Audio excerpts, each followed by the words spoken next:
Hello, welcome back to me reading stories, episode 3, part 2, 20,000 Leagues Under the Sea. I'm RobotGz. Last time I read most of the story, and in this video I will read more of it. So last time we left off on Chapter 7, Strange Secrets on Board. Hundreds of savages were on our heels as we raced to the dinghy. Stones and arrows fell all around us as we jumped in and began rowing. Luckily, there were no canoes on shore in which the savages could follow us. We reached the Nautilus safely, and I hurried below to find Captain Nemo. He was in the lounge, playing the magnificent organ. "Ah, it's you, Professor," he said, looking up. "How was your hunting expedition?" "We were attacked by savages," I cried. Captain Nemo didn't seem surprised. Attacking the Nautilus. Anywhere you set foot on land, Professor, you will find savages here, as well as in your part of the world. But what if they come out to attack us? Captain Nemo began playing again as he calmly answered, "Even if all savages on New Guinea came out to attack us, the Nautilus would have nothing to fear." Feeling a little more assured by the captain's words, I went to my cabin to rest. At 6 the next morning, I went up to the platform and looked towards the shore. The sea was filled with dugout canoes and hundreds of savages paddling towards the ship. I roamed below to warn Captain Nemo. I knocked at his cabin door and rushed in. "You are disturbing me," said Captain Nemo, as he sat at his work table with piles of papers in front of him. "But I imagine you have some serious reason for doing so." "Very serious, sir," I said. "We're being attacked by hundreds of savages." Captain Nemo is worried. "Oh?" said the captain calmly. Then all we need to do is close the hatches. See, I press this button and it's done. Surely, Professor, you can't think that these gentlemen could damage our hull with these arrows when the cannonballs from your warship could not even dent it."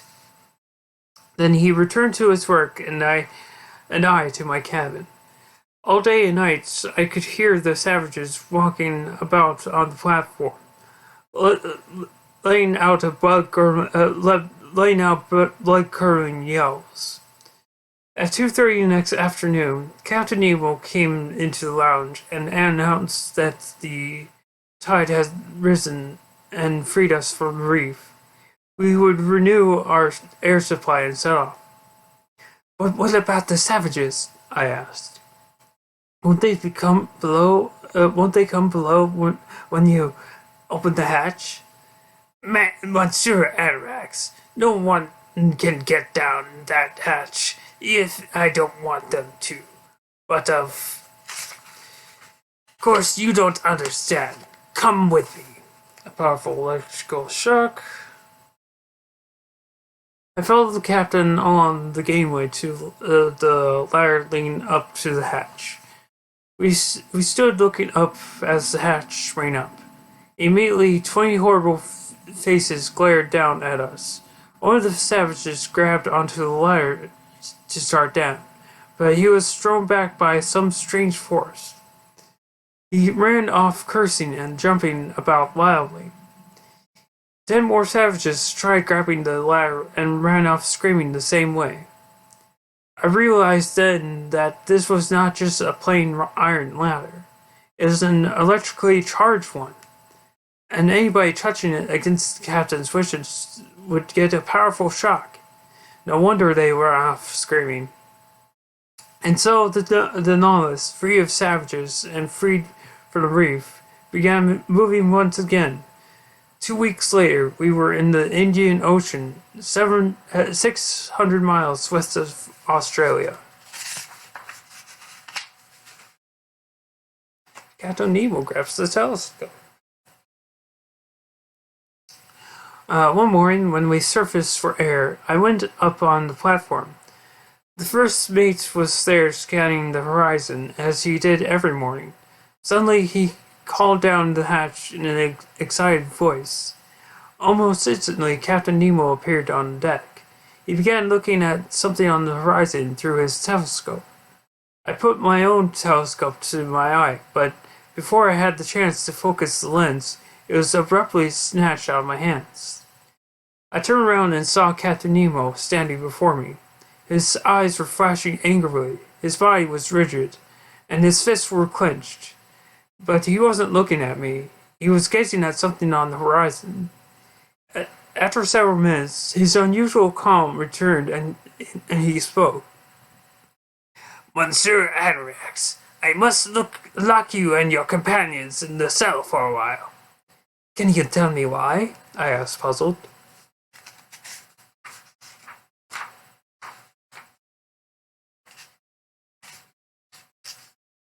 Drugs. No, monsieur, I cannot. 5 minutes later, Ned, Conseil, and I found ourselves locked in the cell where we had spent our first night on board. Our lunch was brought in, and since we had nothing else to do, we ate. Then Ned and Conseil ate well, but I only picked at my food. I was much too confused to think of eating. No sooner had Ned and Conseil finished their meal than they put their heads down on the table and fell into a deep sleep.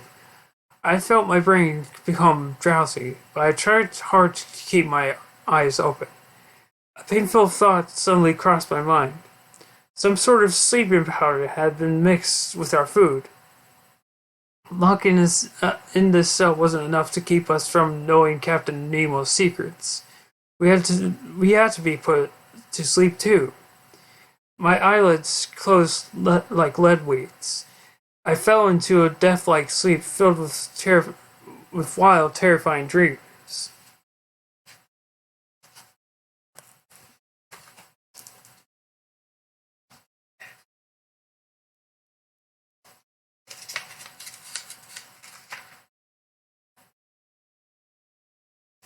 Captain Nemo looks tired and sad. Chapter 8. The Coral Cemetery. The next morning, I woke to find myself back in my cabin. My door was unlocked, and I assumed I was no longer a prisoner. So I gathered up my scientific notes and went into the lounge to work on them. I saw nothing of Captain Nemo until he entered the lounge in the afternoon. His red eyes showed that he had not slept at all the night before, and his whole face had a look of sadness on it. A look I had never seen there before. After pacing back and forth for several minutes, he came over to me and asked, Are you a doctor, Monsieur Arax? Being a hooded crewman, Why, yes, I answered in surprise. I practiced for several years before starting my work at the Paris Museum. Well then, would you mind treating one of my men? Certainly, I answered, and followed him into a cabin in the crew's quarters. There, stretched out on a bed, was a man of about 40, with a strong and rugged face. His head was wrapped in the blood-stained bandages. I removed the bandages and examined the wound. It was horrible. The skull had been smashed by some hard instrument, and part of the brain was exposed. The blood had already clotted and turned to a dark red. The man's breathing was very slow. His voice was weak, and his arms and legs were cold. I realized that death was near. There was nothing I could do for him.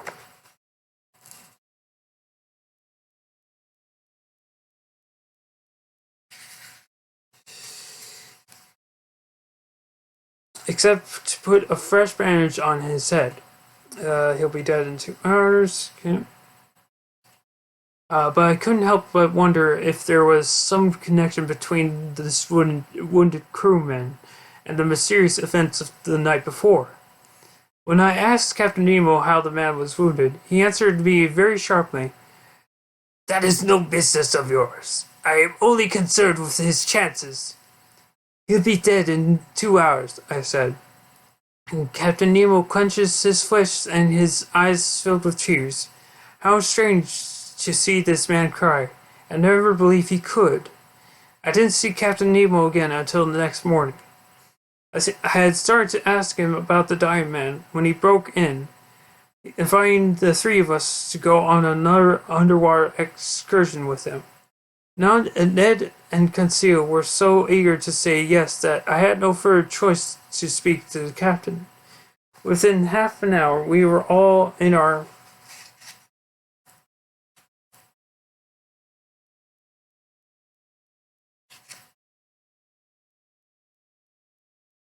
diving suits, stepping out on the ocean floor.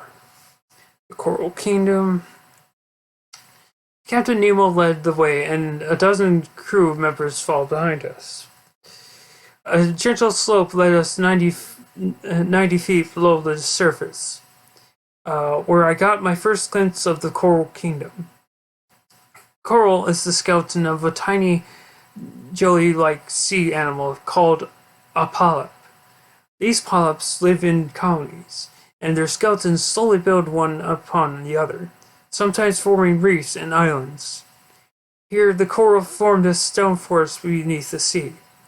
Thick shrubs and trees made of this rock-like coral were covered with thousands of colorful flower-like polyps. I reached out to pick one of these living flowers, but as my hand drew near, an alarm seemed to spread through the entire colony. The white blossoms started inside their red cases and vanished from sight. The flowering shrub turned into a bumpy stone tree.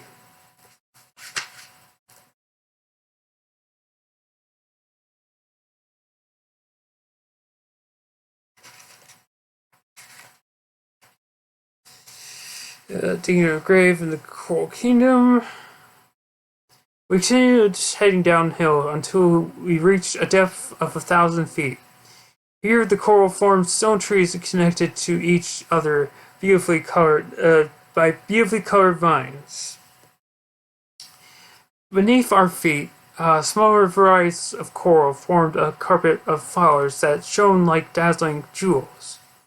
In the middle of this magnificent garden was a circular clearing. Mounds of sand were piled up in several places around a large coral cross. These mounds had definitely been formed by the hands of man, not by the sea. Captain Nemo stopped at this clearing, and his crew formed a half circle around him. At a sign from their captain, 2 crewmen stepped forward and began digging a long hole. When they were finished, 4 other men approached the hole, carrying a long white bundle on their shoulders. Suddenly, I understood. Captain Nemo and his men had come to bury their shipmate in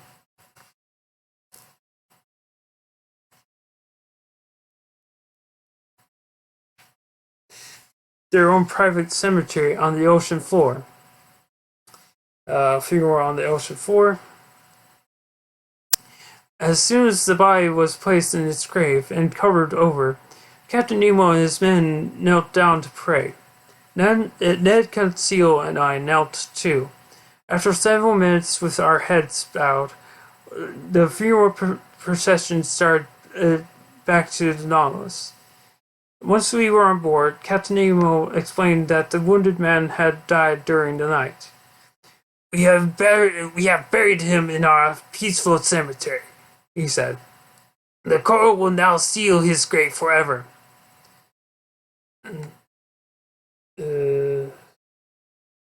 At least there, Captain, your dead can sleep quietly beyond the reach of sharks." "Yes," Captain Nemo replied bitterly, beyond the reach of sharks and men.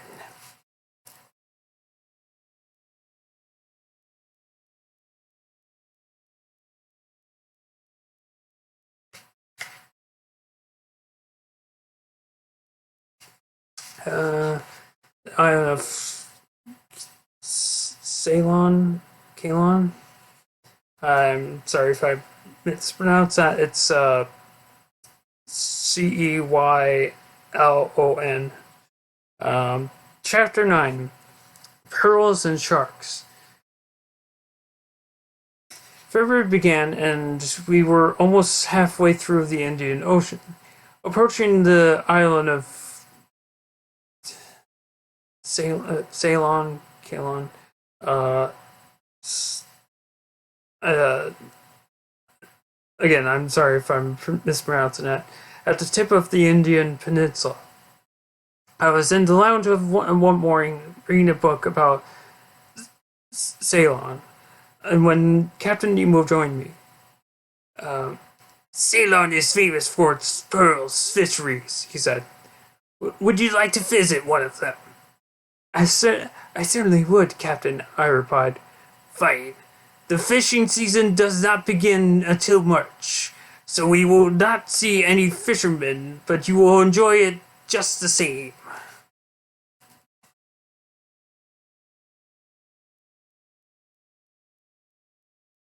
An Indian pearl driver. How do these fishermen bring up the pearl oysters? I asked.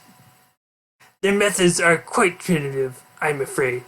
The divers go down about 40 feet while attached to their boats by a rope. A heavy stone gripped between their feet holds them down as they gather the oysters. But how long can these divers stay down without any kind of diving suits or air? Not too long, answered the captain. Some manage to stay down about a minute, but when these poor creatures return to the surface, blood is usually pouring out of their ears and noses from the pressure of the water. That is, if they come up. There is always the danger of sharks in these waters. Sharks? I exclaimed. Will we be facing sharks? It is quite possible, Professor, but you'll find shark hunting very interesting too. Once Captain Nemo left the room, I broke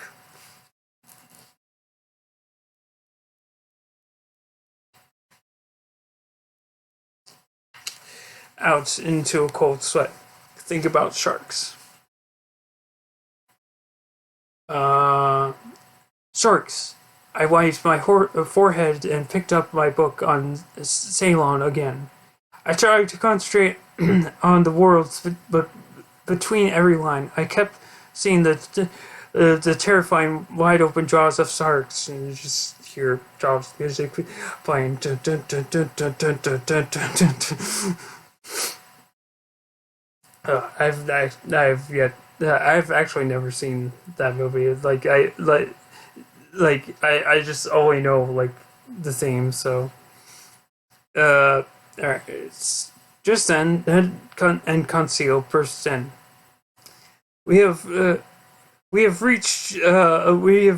received a pleasant invitation from that captain of yours, exclaimed Ned. Oh, I said, so you know. Yes, answered Conseil. The captain has invited us to visit the magnificent pearl fisheries of Ceylon. Did he tell you anything else? I asked. Only that it would be very interesting, said Conseil. I realized that Captain Nemo had not told them about the sharks. Should I?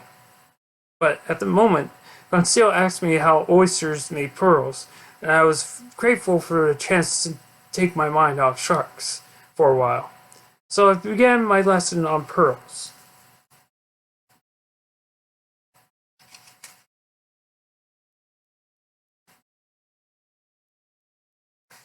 Pearls grow inside oysters. The oyster is a small sea animal with two shells covering its soft flesh.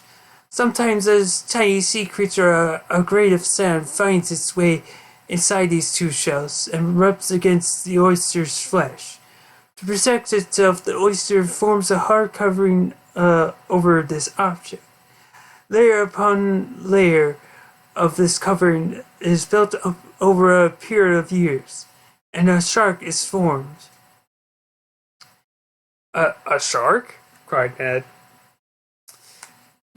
Did I say shark? I meant pearl, of course. Does an oyster ever contain more than one pearl? Asked Conseil.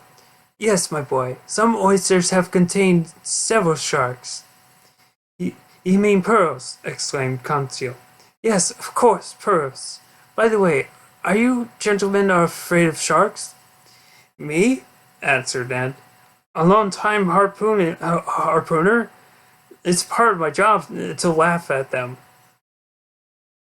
I'm not talking about harpooning them from the deck of a ship, I explained.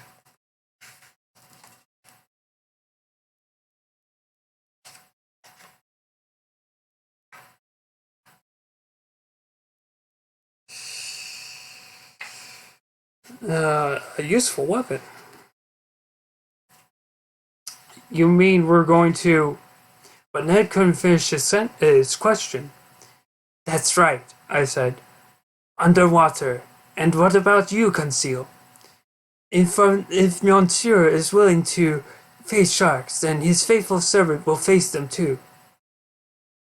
The next morning we sat in silence as the crew rowed the dinghy towards the oyster beds. We were about 3 miles from shore when Captain Nemo gave the order to drop anchor.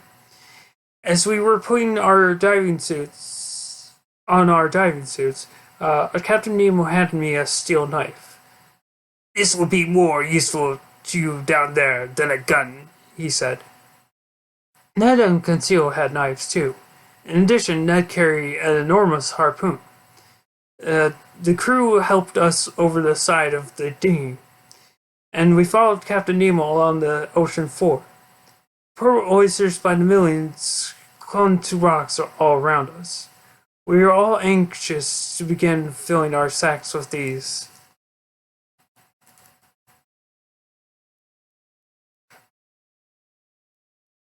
Treasures that just might contain pearls. The pearl diver is terrified. Just then, Captain Nemo mentioned for us to squat down behind a rock. He pointed to a spot about 15 feet away where a shadowy figure with a stone between his feet was descending to the ocean floor. It was a diver, probably an Indian, come in search of pearls before the regular harvest time. We watched him dive several times, drop to his knees, fill a sack with oysters, then swim up to his boat. Suddenly, while he was in the midst of tearing an oyster from the rock to which it was attached, a look of terror came over his face. When I saw a gigantic shell appear above him, I understood his terror. A huge shark was heading toward him with its jaws wide open. I was frozen to the spot where I crouched. As the shark headed in for the kill, the Indian jumped to one side and avoided its jaws.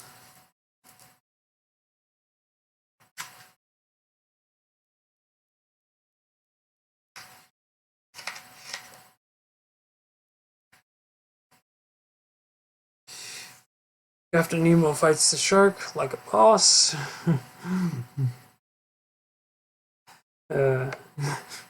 But the shark's powerful tail struck him on the chest and knocked him flat on the ocean floor. Then, just as the shark was getting ready to cut the Indian in two, Captain Nemo jumped up with his knife raised. He headed straight for the monster, ready to fight it hand to hand. The shark, seeing another possible victim, turned to attack the captain. When it was just inches away, Captain Nemo stepped to the side and buried his knife in the animal's belly. Blood poured from the wound, and the sea turned red. But the shark still had some fight left in it. The brave captain clutched one of its fins and plunged his knife into the creature's belly again and again. But he couldn't seem to strike its heart and kill it. Then suddenly the creature pushed its enormous weight against the captain and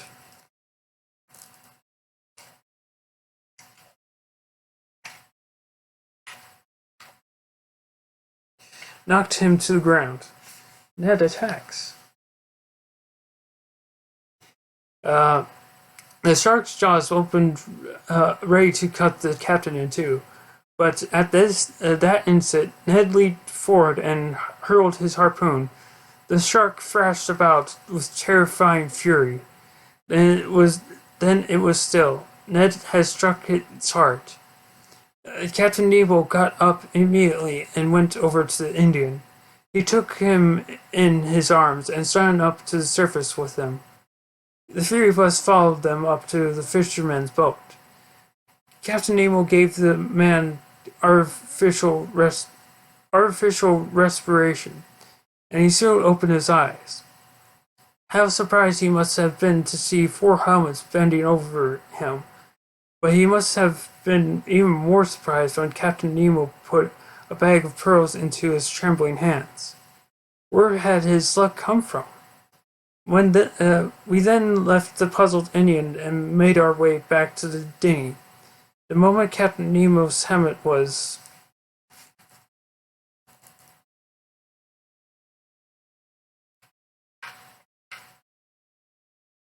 removed, he turned to Ned and said, "Thank you for saving my life, Mr. Land." A meal for other sharks. As the dinghy sped back to the Nautilus, we saw the dead body of the shark floating on the surface. It was well over 25 feet long, and its huge mouth with 6 rows of teeth took up 1/3 of its body. Within minutes, a dozen other sharks appeared and began fighting over the flesh of the dead shark. Back on board the Nautilus, I felt the need to tell Captain Nemo how much I admired his courage and his deep concern for another human being. When he answered, it was in a trembling voice. "This Indian lives in a land where his people are abused by others. These kinds of people are the ones I shall help to the day I die."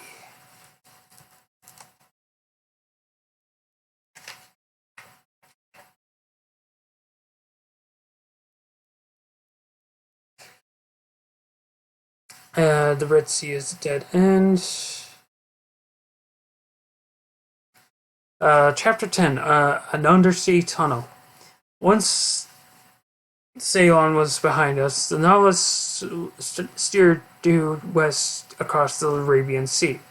When Ned saw our course on the map, he explained, "Professor, we're heading right into the Red Sea, and the Red Sea is a dead end. Perhaps one day, when Suez Canal is finished, we'll be able to reach the Mediterranean through it, but the canal is still under construction." "Then where do you think Captain Nemo is heading?" I asked. "Who knows where," answered Ned with a... Oh, what the heck? The heck is this? Sega Vision. Get Sega Vision 6 months free. Learn to win. Okay. This.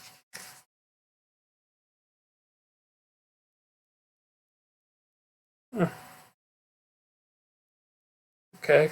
I'm just gonna put that over there for now. Sorry about that.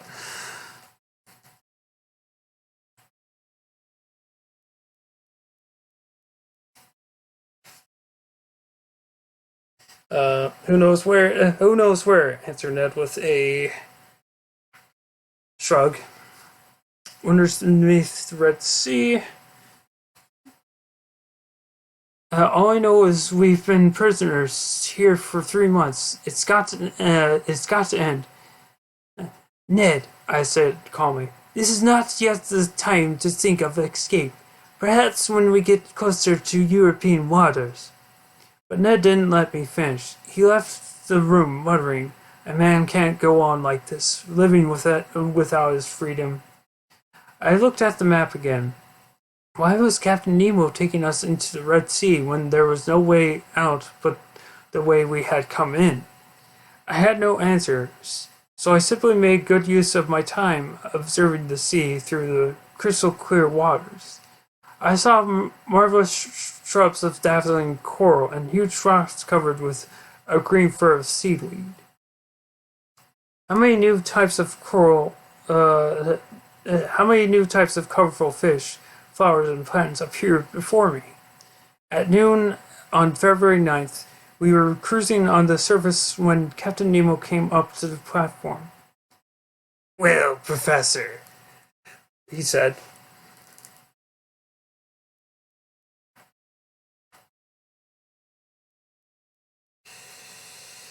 a useful canal through the Suez.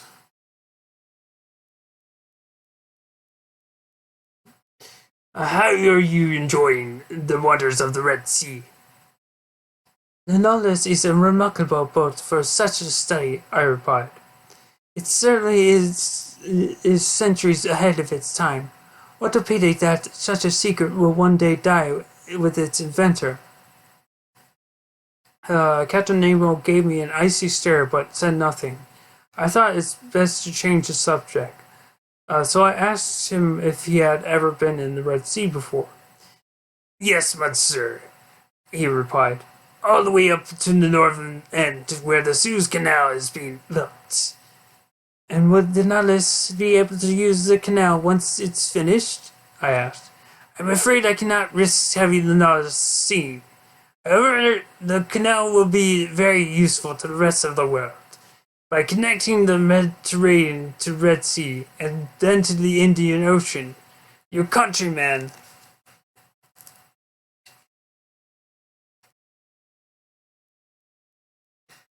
Monsieur de Lesseps, who is building the canal, is an amazing man.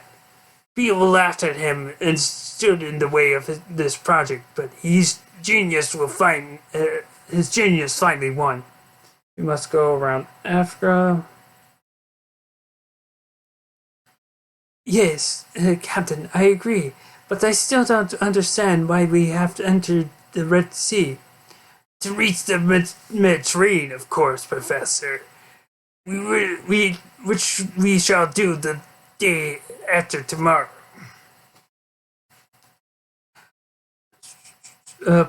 But to reach the Mediterranean, we must go around the entire continent of Africa. That can't be done in 2 days, not even by the Nautilus. "Who said we were going around Africa?" asked the captain, smiling. "Well, unless the Nautilus can sail over dry land." "Or under it, Professor?" "Under it?" I cried in amazement. "Yes," replied the captain calmly. What Monsieur de Lesseps is doing on land at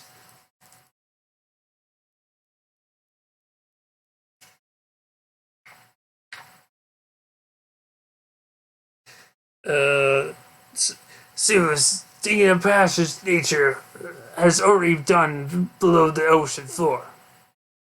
The Arabian Tunnel.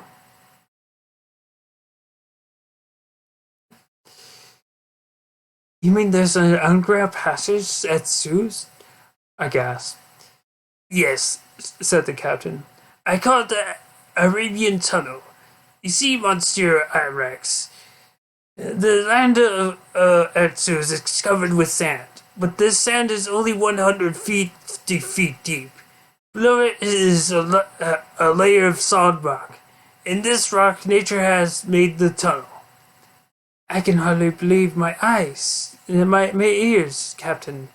How did you ever discover this tunnel? On my early trips in this area, I noticed that the Red Sea and the Mediterranean contained identical types of fish. This made me wonder if perhaps there was some passage between the two seas for the fish to get through. If such a passage did exist, then the water would have to flow from the Red Sea into the Mediterranean because the water level is higher in the Red Sea. So I searched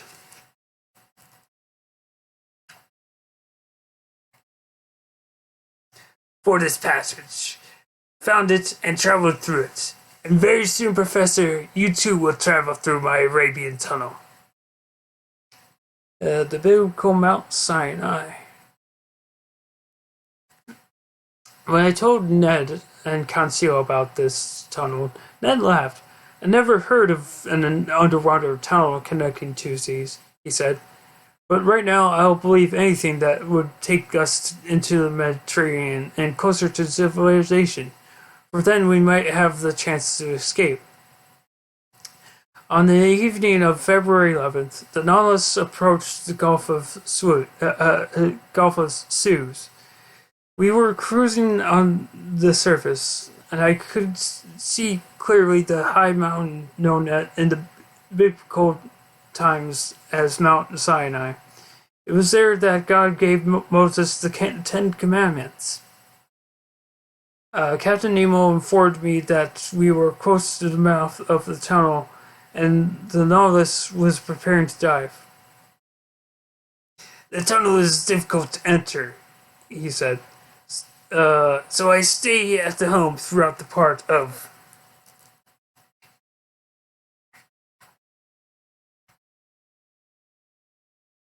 the voyage. But perhaps, Monsieur Irax, you would like to watch from the helmsman compartment as I steer through the tunnel. The Nautilus shoots through the tunnel. I would be very honored, I answered.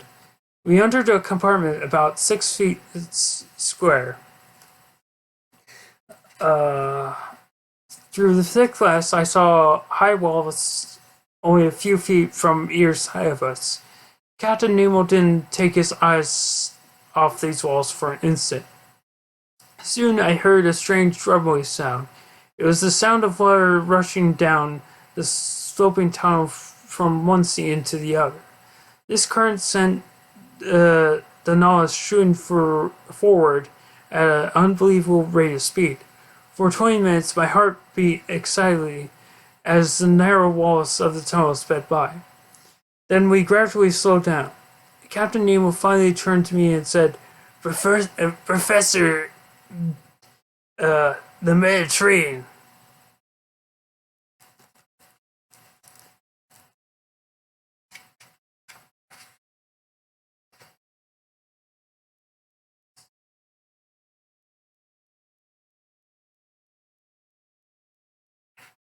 Ned wants to have a chat. Chapter 11, Through the Mediterranean. When the Nautilus surfaced the next morning, I rushed up to the platform for my first look at the Mediterranean. Ned and Conseil listened as I described our trip through the tunnel. Okay, I'm impressed, Professor, said Ned. But now that we're in the Mediterranean, it's time for us to have a little chat. I knew what Ned wanted to chat about, escaping.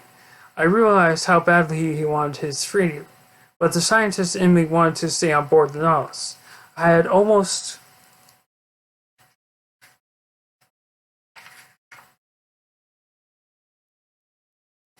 finished rewriting my book on underwater life. Professor Anrex wants to wait. And I was doing it in the middle of the very places I was describing. Where would I ever find another chance to see these wonders of the ocean again? I'm sure we'll get an opportunity to escape, I said.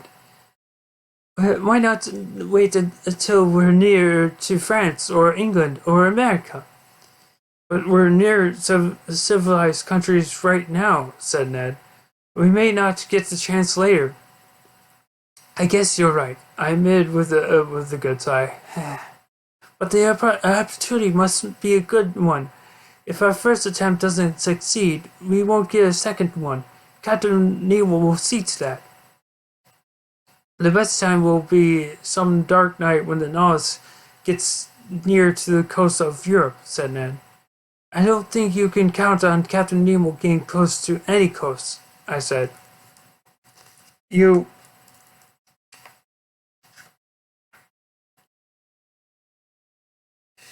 know how this is our next. So you know how he feels about the dry land, the Isle of Crete. Events of the next few days proved how true my words were. We cruised underwater from far from a shore most of the time. Was it because Captain Nemo suspected what we might do? Or did he simply want to stay out of sight of the many ships that sailed the Mediterranean? Our first afternoon in the Mediterranean, we were in the general area of the island of Crete. Just before leaving America, I had read about an uprising by the Cretans against their cruel Turkish rulers. But being at sea all these months, I had no way of knowing how this uprising turned out. Captain Nemo spent most of the day pacing back and forth in the lounge where I was writing. Towards evening, the panels, which had been closed all day, were suddenly opened. I busied myself studying the fish, but Captain Nemo seemed to be looking beyond.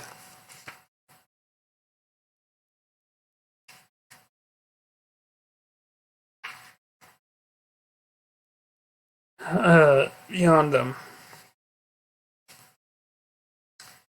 Millions of dollars worth of gold. For what? At what? I had no idea. Suddenly, from among the schools of fish came an unexpected sight. A diver swam up to the window and pressed his face against the glass. Was the man drowning? To my complete amazement, Captain Nemo waved to him. The diver waved back, then immediately swam up to the surface. Don't worry, Professor, said the captain. That's Nicholas. They call him the Fish. He's a well-known diver throughout the Greek Isles. I know him well. So, Captain Nemo had not broken all ties with the world after all. Why then had he... But my thoughts were interrupted by a noise behind me. I turned and saw Captain Nemo opening a large chest. My eyes were dazzled by the hundreds of bars of gold inside the chest. Millions of dollars worth of gold. Where had it come from? And what was Captain Nemo going to do with it?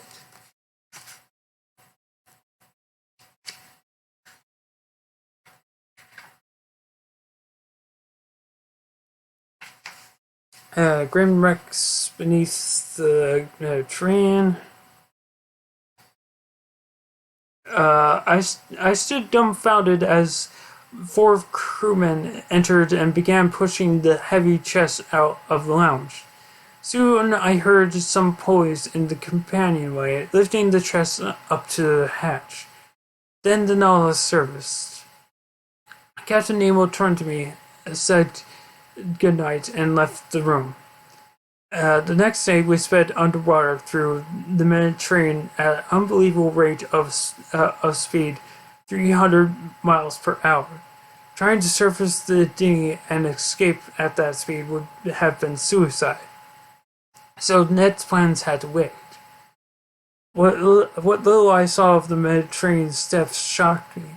Instead of the beauties of nature, I gazed at the horrifying scenes of shipwrecks. Raging storms and dangerous reefs have been sending ships to their watery graves in the sea ever since ancient times. That night, we left the grim Mediterranean behind us and entered the Atlantic Ocean.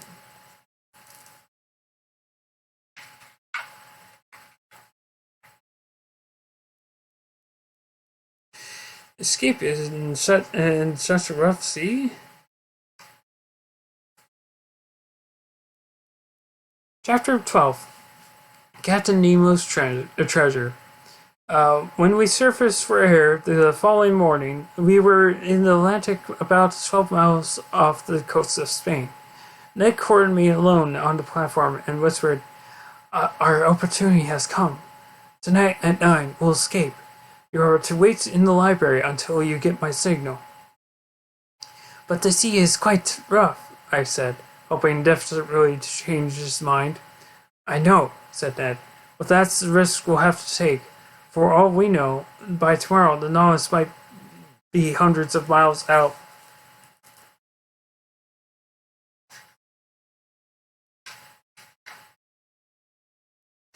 To sea. Till tonight, Professor. Professor Aronnax prepares to leave. With that, Ned left. What could I have said? He was right. There was no doubt about that. Captain Nemo would never let us go willingly, and this was a good opportunity, so close to shore. I spent the rest of the day pacing in my cabin. I ate very little when the steward brought in my meals. My heart beat rapidly as the clock ticked away the hours. Suddenly, when it struck 8, I realized I had to get ready. I dressed myself warmly in my sealskin coat, oilskin cap, and sea boots. My notes were safely tucked inside my coat, and I was ready. At a few minutes before 9, I tiptoed through the lounge and into the library. I waited near the door leading to the gangway. Where was Ned's signal? Suddenly I heard the propeller stop and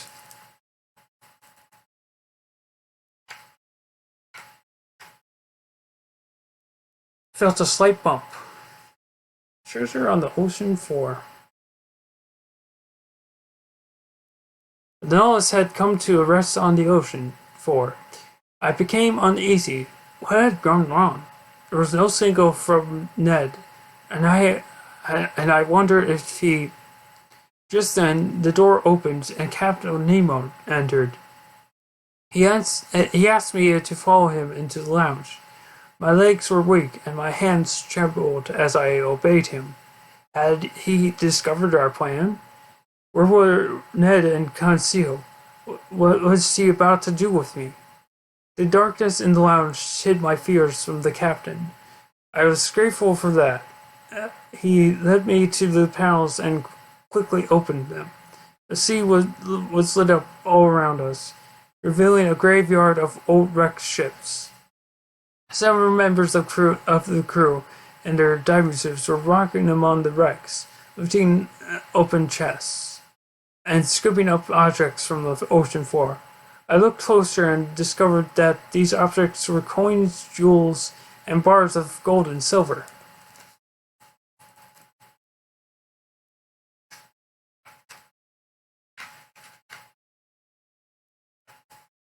The Battle of Vigo Bay.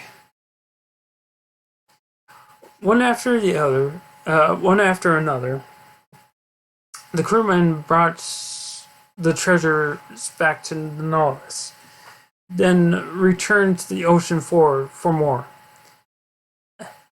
Professor, said Captain Nemo, you seem stunned. Perhaps I can explain. We are now at Vigo Bay, on the western coast of Spain. Back in 1702, a fierce battle was fought here between the English and the Spanish. Ships belonging to the Spanish king were returning from South America, filled with treasures for him. But when the battle turned in favor of the English, the admiral of the Spanish fleet refused to let all the treasures fall into enemy hands. So he set fire to all 23 of his ships and let them sink into the ocean floor, taking all their treasures with them. And since you have found them, Captain, these treasures now belong to you? Yes, monsieur. I have picked up what other men have lost, not only here in Vigo.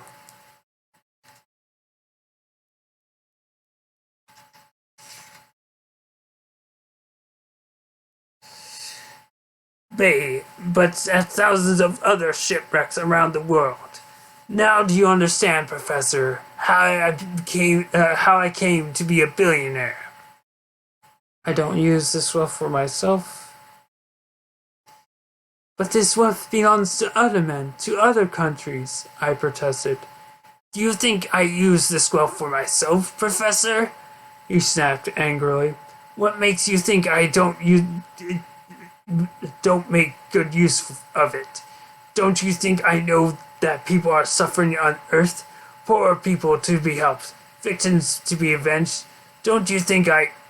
Captain Nemo stopped. Perhaps he regretted talking so freely. But his outburst was enough to convince me that he was truly a man with feelings for others. A man who helped suffering and enslaved people all over the world. And then I understood where these gold bars were headed when they were unloaded near the island of Crete.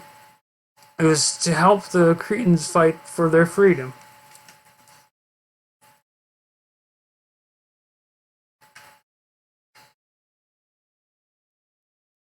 Or hundreds of miles away, miles from any land. Chapter 13, A Lost Continent. That darn captain would have to stop the ship just as we were about to leave. Ned muttered angrily the next day. Yes, Ned, I replied. He had to see his banker. His banker? Ned looked puzzled. Or rather, his bank. I then told him the story of the treasure at Vigo Bay. Well, everything is not over yet, he said. For now, it is, I cried. Look at the map. We are hundreds of miles from any land. I must admit, I was rather pleased still to be on board the Nautilus. A strange underwater glow, and I returned to my work eagerly. But I was even more pleased that night when I received an unexpected visit in my cabin from Captain Nemo. Professor, he said, you have seen the ocean depths so far only in daylight. How would you like to see them now at night? Very much, Captain, I replied, rather curious about this new excursion on which only I was invited. Within minutes, we were in our diving suits, walking on the ocean floor 1,000 feet beneath the dark lag. It was almost midnight. The water was completely black, but Captain Nemo pointed to a reddish glow about 2 miles away from us. As we walked towards the glow, the flat ground started to rise and become quite rocky. The strange thing about these rocks was that they were laid out in a regular pattern, almost like a man-made road. I had no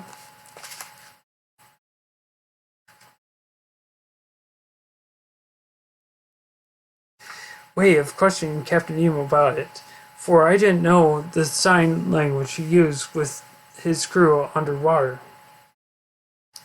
A volcano and an ancient city. We were actually climbing a mountain, and the reddish glow was lighting up the whole area as we got closer to it. Captain Nemo would push through the rocks and the forest of dead trees, turned to stone like a man who had traveled this path many times. When we reached the top, I looked out into the distance. There, unbelievable as it may seem, stood an underwater volcano. Its large crater was spitting out torrents of lava, giving the water its reddish glow. As my eyes traveled to the base of the volcano, I was stunned to see a ruined, crumbled town. Its roofs were caved in, its temples were fallen, and its columns were lying on the ground. Off to one side lay the remains of a dock and parts of a ship. Further on, we were long lines of crumbled walls and deserted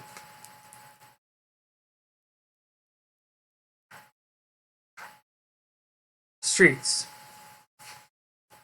Atlantis, the lost continent. Here was an entire city buried beneath the sea. What part of the world had been swallowed up like this?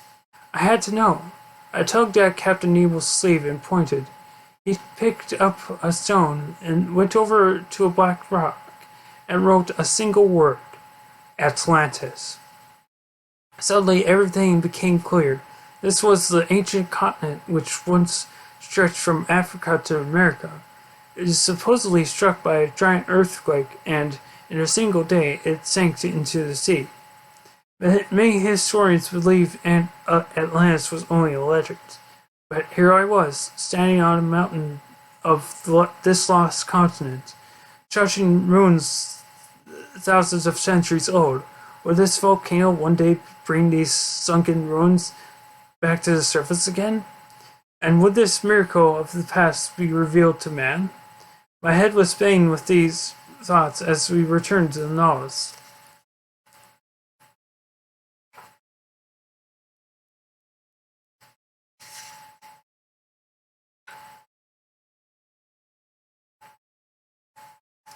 Ed wants to hunt whales. We still have time. Chapter 14, The South Pole. I spent weeks at my notes, detailing all the wonders of Atlantis. But one day, Ned burst in and announced that we had just passed the tip of South America, without turning west into the Pacific. We were still heading south, but south meant the icy wastelands of Antarctica and the South Pole.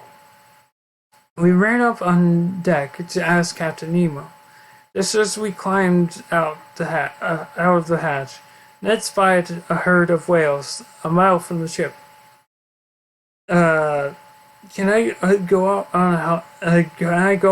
and hunt them, Captain? He asked. Just to keep my heart put in practice.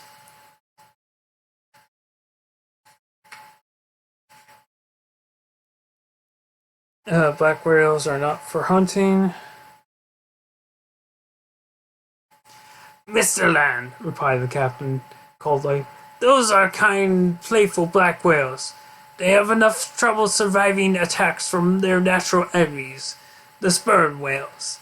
They don't need you getting into the act. Ned's face turned purple with rage, but the captain ignored him as he went on. The black whales are going to be in trouble soon enough. Look at those dots behind them. We turned and looked out to sea. Those gentlemen, said Captain Nemo, are the cruel, destructive sperm whales. People have a right to kill them, and that is precisely what the Nautilus will do with the steel spur on her brow. We went below, and the Nautilus dove. Ned, Conseil, and I took our places at the window while Captain Nemo went to the helmsman's compartment to lead the attack. The Nautilus became a fierce weapon in the hands of Captain Nemo as he plunged its steel spur into whale after whale. The Great Ice Barrier. Cutting each one into two twisting halves. The battle raged for hours. Then the sea was calm. The Nautilus surfaced, and we rushed up on deck. The sea was covered with cut apart bodies flowing in an ocean of blood. As February turned into March, and we continued heading south, we began to see icebergs. We steered between them until they become joined together by ice fields, long unbroken plays of solid ice. For a while, the Nautilus was able to split the ice fields open with her strong prow. But finally, on March 18th, we could go no further. We were up against a chain of ice mountains whose sharp peaks rose like thin needles 300 feet into the air. "It's the Great Ice Barrier!" cried Ned. And truly it was. It was the one obstacle that no ship had ever been able to get through. We would have to turn back.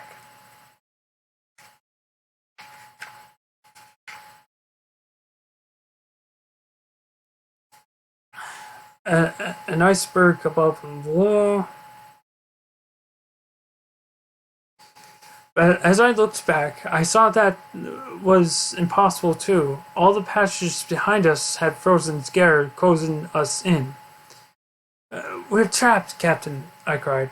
"Oh, Professor," said the captain calmly. You always worry. Not only will the Nautilus free herself, but she will continue on and take us to the South Pole. We shall discover the pole together.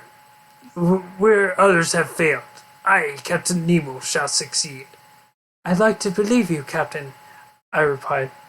"But do you plan to put wings on the Nautilus and fly over the Great Ice Barrier?"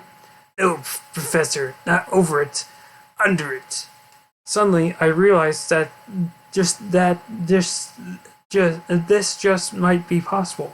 For every foot of iceberg above water, there are 3 feet below. So these 300-foot high ice mountains only went down 900 feet below the surface, and 900 feet was a mere nothing for the Nautilus to dive.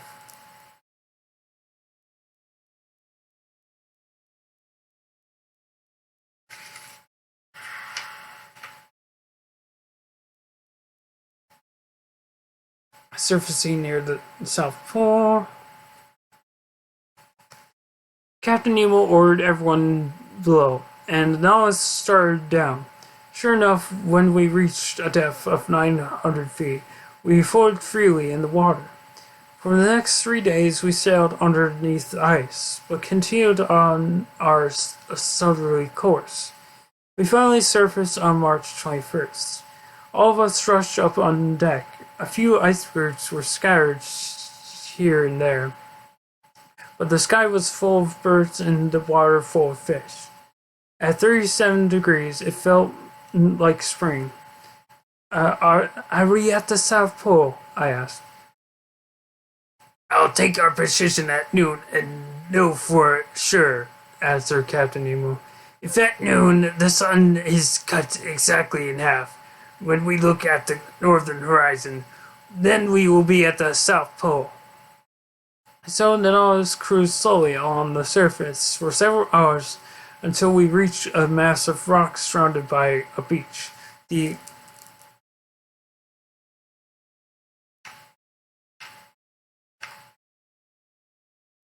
dinghy was put to sea, and Captain Nemo, Conseil, and I got in, taking possession of the South Pole. We rowed towards the sandy shore, swarming with penguins, seals, and walruses. "Monsieur," I said to Captain Nemo, "if this is the South Pole, you should have the honor of being the first to set foot on it." "Yes, Professor," he said. "And the only reason I'm setting foot on dry land is because no other human being has been here before." Captain Nemo then jumped out of the dinghy and climbed on a rock. Conseil and I waited several minutes, then followed.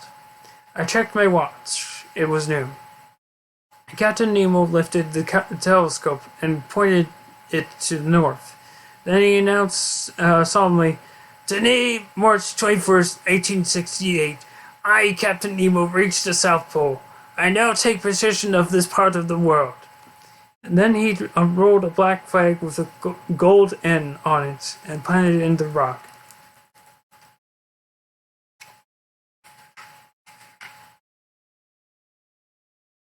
Now let's head north again. Alright.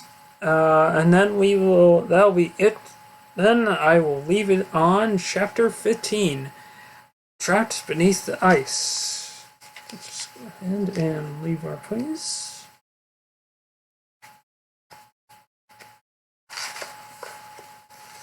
Another way of making bookmarks is just take the page, just do that. Just like you take one of the pages and then just fold one of it, and then that's literally a book. That's literally your bookmark because like it shows like where you are. It's very handy and like it's just like in case like you don't have a bookmark, it's what you do. So that is going to be it for now. So tune next time to episode 3, part 3 of me reading 20,000 Leagues Under Sea. This is RobotGz sign off. Bye.